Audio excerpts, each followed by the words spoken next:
Voltamos.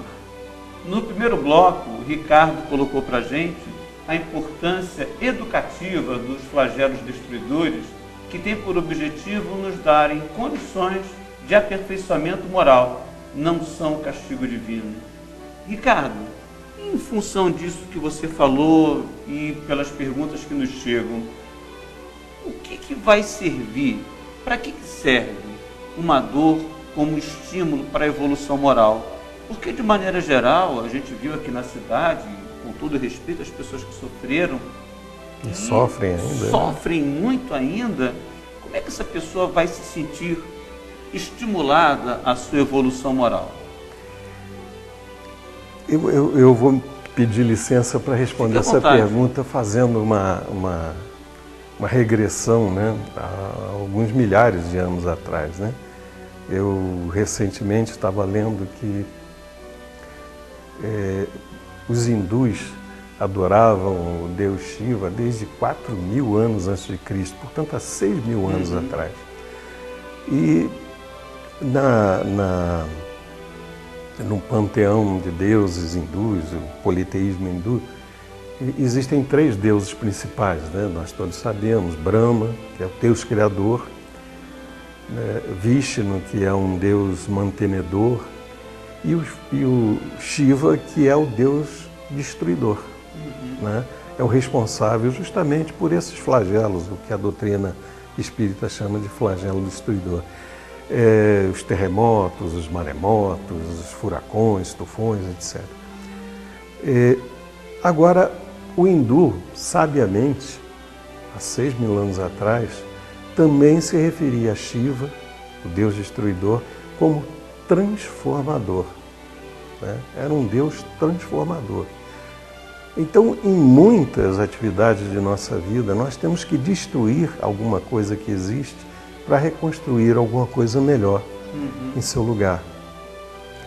Você perguntou como o sofrimento físico, né, pode contribuir para a melhoria até moral, né, espiritual, moral.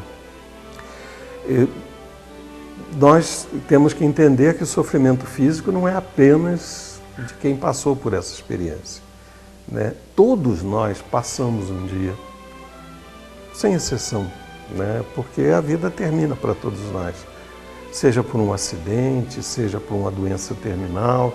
O sofrimento vai ocorrer de alguma forma. Não é castigo, de forma alguma, não é castigo. Então, é experiência. Caso, deixa eu interromper.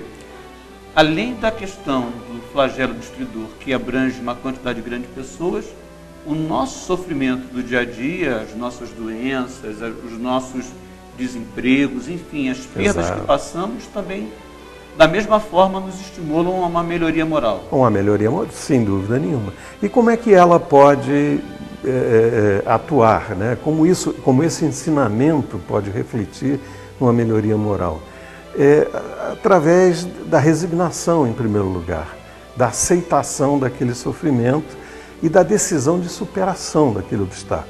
Isso que você falou é muito importante, porque algumas pessoas colocaram: eu vou aceitar o sofrimento, vou ficar, como se diz humanamente, né, me perdoe a expressão vulgar, feito vaquinha de presépio, recebendo doações, problemas, que vão sumindo, né? Então, o objetivo é fazer com que a gente dê uma volta para cima. Para cima, ter força, ter determinação, coragem e fé, sobretudo fé. Né? A fé, a gente aprende na doutrina espírita, a fé não é uma crença, a fé é uma certeza. Né? Aquele que sofre, seja num flagelo destruidor, ou seja ao longo da sua própria vida, da sua própria existência, aquele que sofre algum percalço, alguma dificuldade, tendo fé, tendo confiança em Deus, tendo certeza de que pode superar aquilo, ele vai conseguir se melhorar como ser humano. Né? Pode ser até que não consiga, é óbvio, né? Mas vai tentar, vai lutar por sua vida, vai lutar, né? Pelo seu esforço, exatamente. Isso faz parte da nossa evolução, da nossa melhoria como espíritos que somos, como almas que somos. Então, pelo que a gente pode entender, o flagelo destruidor, ele agrupa um número grande de pessoas que têm as mesmas necessidades de experimentar determinadas situações de perda, de desencarne coletivo, agrupa essas pessoas, perdas materiais muito significativas, e todos eles sofrem ao mesmo tempo, enquanto as minhas dores pessoais, a minha doença, o meu desemprego, eu passo sozinho. Só que no flagelo destruidor, o que acontece? A humanidade toda tem a percepção daquilo. A humanidade toda sabe que aquilo está ocorrendo. E a humanidade toda sente a necessidade de algo fazer para minimizar aquele sofrimento. Mesmo porque entende que aquilo pode acontecer com a própria pessoa que está vendo, está assistindo, né? E até por esse aspecto procura fazer algo pelo irmão que está sofrendo.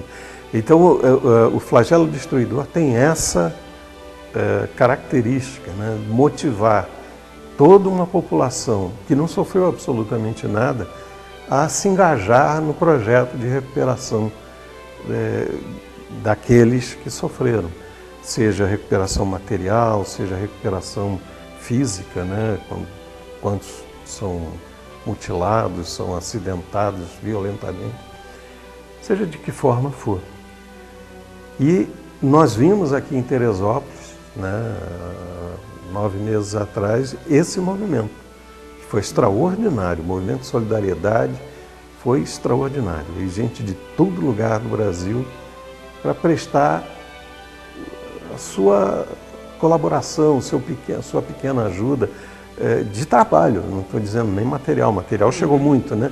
Mas de trabalho, de ação, né? Ajuda naquele movimento conturbado em que o tráfego era ruim, tudo era ruim aqui, né?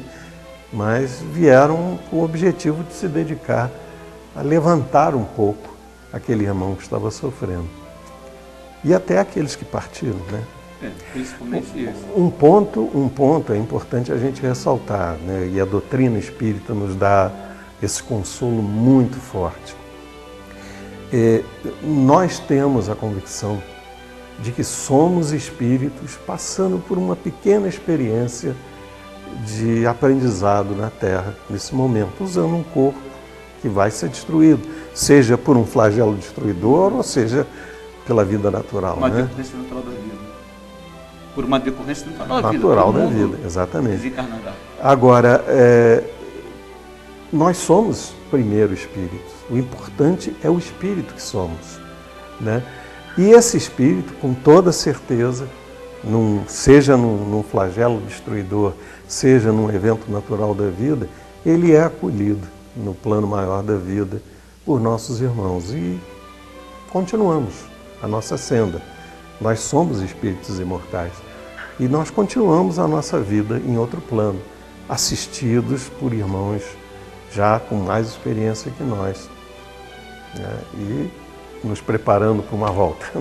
E uma coisa que é interessante, que o Ricardo colocou para a gente, é que a certeza que a fé espírita nos proporciona faz com que a gente encare problemas como esses que nós passamos na cidade, não é encará-lo com menos emoção ou com menos preocupação, mas nós ficamos mais envolvidos numa certeza: Deus não nos pune, Deus nos ama, somos infinitamente gratos à providência divina, porque somos filhos desse Deus que nos cerca com amor e com carinho, e não nos puniria, não nos daria algo que estivesse além da nossa capacidade de suportar.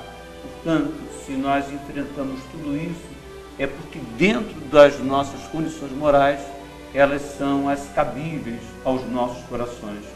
Queridos, os nossos 12 minutos já se encerraram no nosso segundo bloco. Vamos para os nossos comerciais.